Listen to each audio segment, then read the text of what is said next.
கந்தனிடம் செல்லுங்கள், என்ன வேண்டும் சொல்லுங்கள்.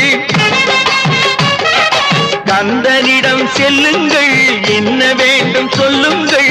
வந்தவினை தீந்துவிடும் மற்றவற்றை தள்ளுங்கள், வந்தவினை தீந்துவிடும் மற்றவற்றை தள்ளுங்கள்.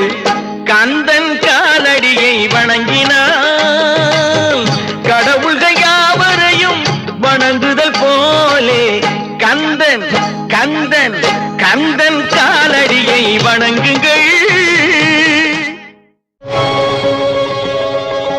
அம்மையானவன் எமக்கு அப்பனானவன், அம்மையானவன் எமக்கு